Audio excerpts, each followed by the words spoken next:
নমস্কার, প্রান্তিক গাইডে সবাইকে শুভেচ্ছা অভিনন্দন। আজ আমি নিয়ে এসেছি কলকাতা বিশ্ববিদ্যালয় BA fifth semester English general LCC 2 পেপারের যে তোমাদের অ্যাডভার্টাইজমেন্ট রয়েছে সেই অ্যাডভার্টাইজমেন্ট গুলোর আমি অ্যান্সার দিয়ে দিচ্ছি। অ্যাডভার্টাইজমেন্ট কিভাবে লিখবে, এর রুলস অ্যান্ড রেগুলেশন কি কি রয়েছে এবং কোনগুলো এবছর জন্য ইম্পর্টেন্ট সেইগুলো আমি দিয়ে দিচ্ছি। এগুলো করো, এগুলো এখান থেকে আশা করছি কমন পাবে এবং এগুলো যদি প্র্যাকটিস করো, সব থেকে গুরুত্বপূর্ণ হচ্ছে এগুলো তোমরা প্র্যাকটিস করবে, কারণ এগুলো গ্রামাটিক্যালের একটা অংশ, পার্ট। তাই এগুলো যদি প্র্যাকটিস করো এরকম ভাবে, যদি অন্য টপিকস অন্য কন্টেন্ট আসে তাহলে কিন্তু তোমরা লিখতে পারবে। তাই অবশ্যই করে এখান থেকে যাতে ভালো নাম্বার আসে তোমরা খুব ভালো করে প্র্যাকটিস করবে। দিনের শেষে প্র্যাকটিসটাই গুরুত্বপূর্ণ। রুলস অ্যান্ড রেগুলেশন জানা থাকলে যাই আসুক না কেন তোমরা পারবে।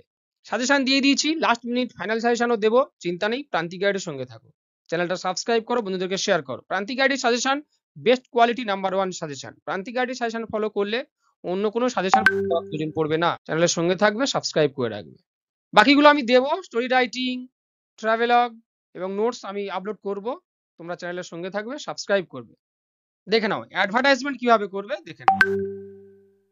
এগুলো আমি নোটসটা দিয়ে দিচ্ছি, তোমরা এগুলো লিখে নাও, নিয়ে এগুলো পড়াশোনা করবে।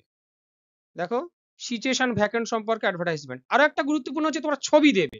সিচুয়েশন ভ্যাকেন্ট অর্থাৎ কোন ইস্যুর বা কোন টপিকস এর উপর ভ্যাকেন্সিটা রয়েছে। যদি স্কুলের হয়, ধরো এবিসি স্কুল, ধরো একটা যে কোনো স্কুল বা কলেজ, সেখানে যদি ভ্যাকেন্সি থাকে তাহলে সেই কলেজের নাম দেবে। এখানে একটা আনুমানিকভাবে নাম দেওয়া রয়েছে এবিসি স্কুল বা এবিসি কলেজ, কলকাতা। তাহলে একটা স্কুল বা কলেজের, একটা শিক্ষা প্রতিষ্ঠানের একটা ছবি তোমাদের দিতে হবে। ছবিটা কিন্তু, তবে ছবি অ্যাকুরেট হতে হবে তেমন কিন্তু নয়। দেখে নাও, এই টপিকস গুলো তোমরা প্র্যাকটিস করে যাও। এই টপিকস গুলো তোমরা মোটামুটি প্র্যাকটিস করবে, হয়ে যাবে। দেখো, প্রপার্টি সেল, তাহলে একটা বাড়ি, ফ্ল্যাট বাড়ি, একটা কোটা ঘরের একটা মোটামুটি ছবি দেবে। পিকচারটা কিন্তু খুব গুরুত্বপূর্ণ, এটা বারবার বলছি। বেশ, এই দিয়ে দিলাম অ্যাডভার্টাইজমেন্ট। যেটা বলছি বারবার, রুলস অ্যান্ড রেগুলেশন মেনে চলবে, খুব বেশি বড় করার দরকার নেই। একটা বক্স করে নেবে, পিকচার খুব গুরুত্বপূর্ণ, এবং এই হেডলাইনটা বক্স করে দেবে, দিয়ে এইটুকু লেখা। এমন নয় যে খুব বেশি লিখতে হয়, তা নয়, শুধু রুলসটা জানলে কি কি করতে হয় সেগুলো হয়ে যাবে।